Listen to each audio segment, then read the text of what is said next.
Good morning बच्चों।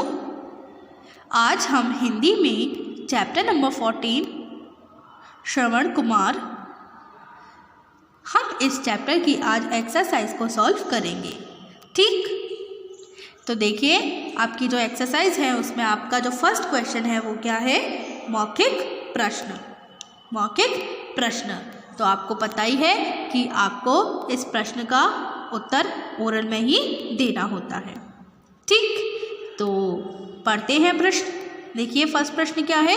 श्रवण के माता पिता दृष्टिहीन होने पर भी ईश्वर के आभारी क्यों थे? क्वेश्चन क्या है आपका? श्रवण के माता पिता दृष्टिहीन होने पर भी ईश्वर के आभारी क्यों थे? बताइए। श्रवण के माता पिता दृष्टिहीन होने पर भी ईश्वर के आभारी इसलिए थे क्योंकि ईश्वर ने उन्हें इतना सुंदर, इतना अच्छा पुत्र जो दिया था। ठीक, जो उनको बहुत सम्मान करता था, उनकी हर आज्ञा का पालन करता था। ठीक, समझ आ गया आपको इस प्रश्न का उत्तर? आगे बढ़े, चलिए देखिए सेकंड प्रश्न क्या है। श्रवण ने अपने माता पिता को तीर्थ यात्रा कराने के लिए क्या किया?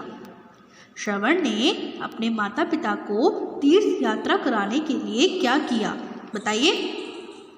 श्रवण ने अपने माता पिता को तीर्थ यात्रा कराने के लिए क्या किया? 2 टोकरे लिए बड़े बड़े और उसको बांस से बांधकर तराजू के रूप में बना लिया। और क्या किया? उनके दोनों पलड़ों में अपने माता पिता को बैठा लिया और अपने कंधे पर उसको रख लिया। ठीक, समझ आ गया आपको इस प्रश्न का उत्तर? आगे बढ़े, चलिए देखिए थर्ड आपका प्रश्न क्या है? दशरथ ने कौन सा बाण चलाया था? दशरथ ने कौन सा बाण चलाया था? इसका क्या होगा आंसर बताओ? दशरथ ने कौन सा बाण चलाया था? दशरथ ने शब्द भेदी बाण चलाया था। इसका उत्तर होगा दशरथ ने शब्द भेदी बाण चलाया था। ठीक, आपको इतना समझ में आ गया? आगे बढ़े, चलिए बच्चों देखिए आपका सेकंड क्वेश्चन क्या है? बहुवैकल्पिक प्रश्न, एमसीक्यूज क्वेश्चन। अब आपको क्या करना है? आपके पास एक प्रश्न दे रखा होगा और उसके 4 ऑप्शन दे रखे हैं। आपको उसमें से एक करेक्ट ऑप्शन चूज करना है। ठीक, तो आगे बढ़े। देखिए आपका जो फर्स्ट प्रश्न है वो क्या है? श्रवण कुमार के माता पिता कैसे थे? श्रवण कुमार के माता पिता कैसे थे? देखिए इसके ऑप्शन क्या है? हमारे पास 3 ही ऑप्शन है। देखिए क्या है? सुन नहीं सकते थे, बोल नहीं सकते थे या फिर नेत्रहीन थे। श्रवण कुमार के माता पिता कैसे थे? बताइए। सुन नहीं सकते थे, बोल नहीं सकते थे या फिर नेत्रहीन थे? बोलो। श्रवण कुमार के माता पिता नेत्रहीन थे। नेत्रहीन का मतलब क्या होता है? उनकी आंखें नहीं थी। ठीक, सेकंड देखिए, श्रवण के माता पिता की क्या इच्छा थी? श्रवण के माता पिता की क्या इच्छा थी? बताइए। ऑप्शन पढ़िए, ऑप्शन क्या है? घूमने की, तीर्थ यात्रा की, संसार देखने की। बताइए श्रवण के माता पिता की क्या इच्छा थी? श्रवण के माता पिता की इच्छा थी कि वह तीर्थ यात्रा पर जाएं, तो इसका आंसर होगा तीर्थ यात्रा। ठीक, आगे बढ़ते हैं। थर्ड देखिए, यात्रा से लौटते समय श्रवण अपने माता पिता के लिए क्या लेने गया? यात्रा से लौटते समय श्रवण अपने माता पिता के लिए क्या लेने गया? बताइए। यात्रा से लौटते समय श्रवण अपने माता पिता के लिए क्या लेने गया था? पानी लेने गया था, फल लेने गया था या फिर भोजन लेने गया? बोलो। यात्रा से लौटते समय श्रवण अपने माता पिता के लिए पानी लेने गए। ठीक, नेक्स्ट राजा दशरथ जंगल में क्या ढूंढ रहे थे? बताओ, राजा दशरथ जंगल में क्या ढूंढ रहे थे? औषधि, वृक्ष या फिर शिकार? राजा दशरथ जंगल में क्या ढूंढ रहे थे? राजा दशरथ जंगल में क्या ढूंढ रहे थे? बताओ, शिकार। तो इसका आंसर क्या होगा? शिकार। तो देखिए, यहीं पर हमारे ये एमसीक्यूज वाले क्वेश्चंस होते हैं कंप्लीट। तो एक बार फिर से पढ़ लेती हूँ मैं। श्रवण कुमार के माता पिता कैसे थे? श्रवण कुमार के माता पिता नेत्रहीन थे। श्रवण के माता पिता की क्या इच्छा थी? श्रवण के माता पिता की इच्छा थी कि वह तीर्थ यात्रा पर जाएं। यात्रा से लौटते समय श्रवण अपने माता पिता के लिए क्या लेने गया? यात्रा से लौटते समय श्रवण अपने माता पिता के लिए पानी लेने गए। राजा दशरथ जंगल में क्या ढूंढ रहे थे? राजा दशरथ जंगल में शिकार ढूंढ रहे थे। ठीक, आगे बढ़े, चलिए। तो बच्चों, आगे बढ़ते हैं और क्वेश्चन नंबर 4 को पढ़ते हैं। बच्चों, मैं आपको क्वेश्चन नंबर 3 कल कराऊंगी। ठीक, क्वेश्चन नंबर 3 हम कल करेंगे। आज हम क्वेश्चन नंबर 4 और क्वेश्चन नंबर 5 को करेंगे। ठीक, तो पढ़ते हैं। क्वेश्चन नंबर 4 क्या है? सोचकर बताइए। आपको ये प्रश्न सोचकर बताना है। अब देखिए प्रश्न क्या है? राजा ने श्रवण को धन्य क्यों कहा? राजा ने श्रवण को धन्य क्यों कहा? देखिए प्रश्न ये है कि राजा ने श्रवण को धन्य क्यों कहा। तो बच्चों, इसका आंसर क्या होगा बताइए। आप लोगों ने मेरे साथ ये पूरा चैप्टर अच्छे से रीड किया है ना? तो बोलो, राजा ने श्रवण को धन्य क्यों कहा? देखिए, राजा ने श्रवण को धन्य इसलिए कहा क्योंकि श्रवण ने अपने अंतिम समय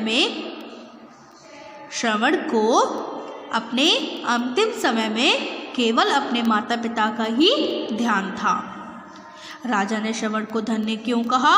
राजा ने श्रवण को धन्य इसलिए कहा क्योंकि श्रवण को अंतिम समय में केवल अपने माता पिता का ही ध्यान था। आप लोग क्या लिखेंगे इस प्रश्न का उत्तर? आप लोग लिखेंगे कि राजा ने श्रवण को धन्य इसलिए कहा क्योंकि श्रवण को अपने अंतिम समय में केवल अपने माता पिता का ही ध्यान था। मैं एक बार फिर से बोल देती हूँ। राजा ने श्रवण को धन्य क्यों कहा? राजा ने श्रवण को धन्य इसलिए कहा क्योंकि श्रवण को अपने अंतिम समय में केवल अपने माता पिता का ही ध्यान था। ठीक, आपको ये बात समझ में आ गई?